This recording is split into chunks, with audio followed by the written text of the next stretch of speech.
How was New York? Because I heard you were in New York before that. I was in New York. I was in New York with, I actually got flown out there by Get Money magazine, which is a magazine that I have a spread coming out in August, and that drops Barnes & Noble.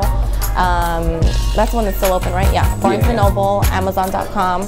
And then it's all over the East Coast. So it hits all the stands in New York, New Jersey. So basically they work closely with Rick Ross, the real Rick Ross. Yeah, I saw the picture. So I was out there doing the magazine signing with him, and then they were kind of catching a documentary. Rick Ross actually has a charity foundation now for illiteracy.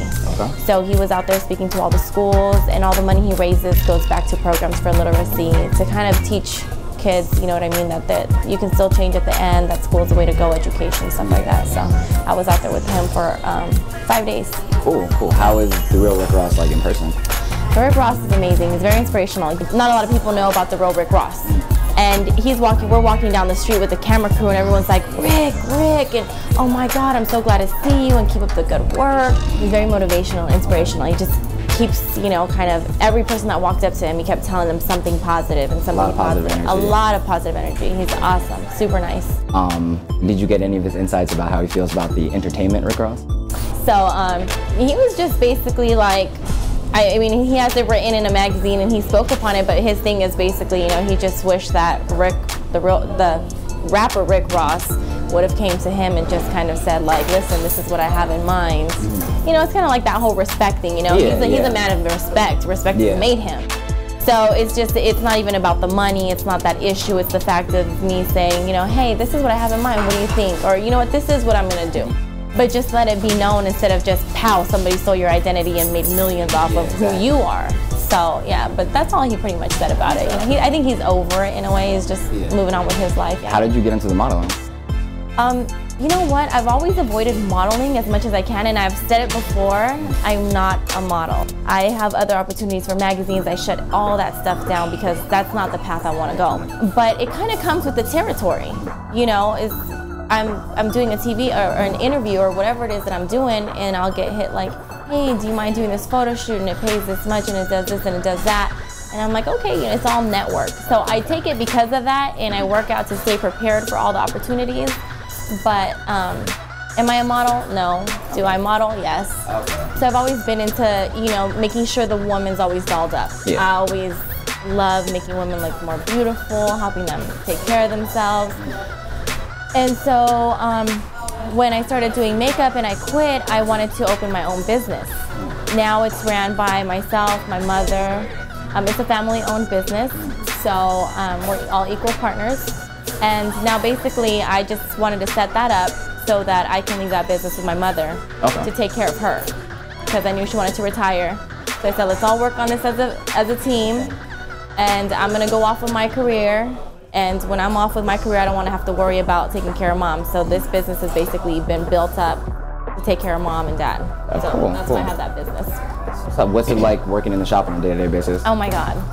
It's pretty much like the beauty shop with Queen Latifah. It's gossip all day. We talk crap all day. It's just fun, but it's a lot of hard work because you have to think. It's hard enough to handle one woman. So when I have to handle a staff of 10 on a daily, in and out, and there's money involved, it can get a little crazy. But we have a really good staff. So it's like really family oriented. Have you guys had any celebrities or anybody famous come into the salon? Well, we shot actually a music video inside my salon. So Royalty, you've probably heard of him, Royalty. He has the Brown Eyed Girl. The Brown Eyed Girl video is actually shot inside my salon. We've had I do some of 454, you know, from the Bay Area. I do their hair. We used to do Vernon Davis's hair, with Dominique Ziegler's hair, Delaney Walker's hair. So, I mean, we do have a pretty good amount of clientele, yeah. What's the day-to-day like for you? Oh, wow. So it's pretty much wake up, get my daughter ready. I have a 9-year-old.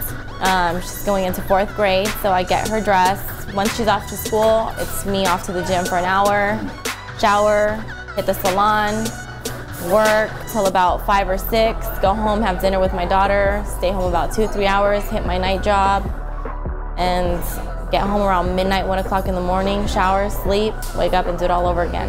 It's just hustle, hustle, hustle, hustle, hustle. I can imagine. On a regular basis, what kind of music do you listen to? A lot of Drake, definitely a lot of Wayne, like I said before.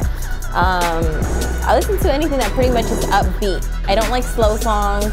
The only time I listen to a slow song, and if I'm in the mood for it, it's Alicia Keys. Okay. This is the only one I listen to. I like Mexican music a lot. I am 100% Mexican, and I speak it fluently, write it, read it.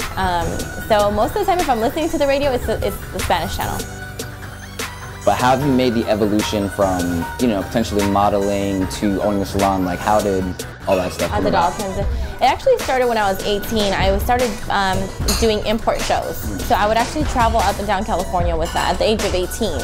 And then when I had my daughter, everything just kind of changed. I wanted to become a businesswoman. I didn't want to just be a now. I wanted to be, you know, a forever. I'm looking for longevity. I'm not looking for just today. Because I know in 10 years from now, you know, modeling doesn't last. Yeah, your career only has a certain amount. It only has a certain span, yeah. So basically that's how I ended up going into the TV, and I started hosting. I just got asked one day about 6 years ago, like, hey, can you host this on video?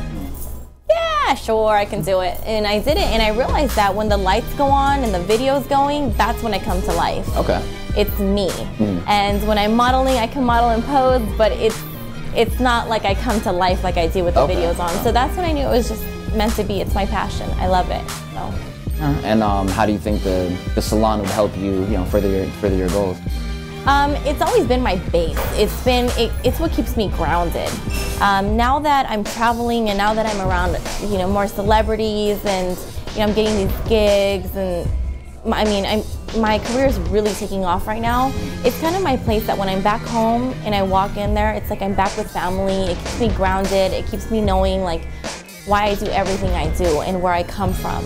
So it helps me a lot. It just inspires me. It always makes me want to push, and I want to become more successful so that me being more successful is only going to bring more people into my business. Like, oh my God, that's Arie Rose's business. Let's support her. Yeah.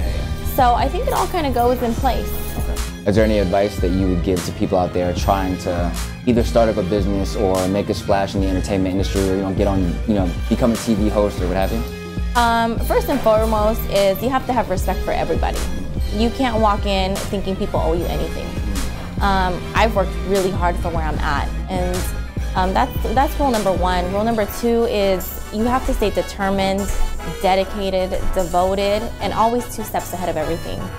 So, like for example, on a Friday night when my girls are out, I'll go out for an hour and come back home because I want to wake up early to go work out, to be in shape, to stay on top of it. You have to stay focused. Focus is the number one thing. If you're not focused, if you're easy to slack off, if 3 people tell you no and you're ready to give up, you're never gonna make it. I've had 26 no's and the 27th was a yes, but you know what, I got my yes. Yeah. So I think that's like the main thing. If you know where you wanna go, you'll get it as long as you stay dedicated.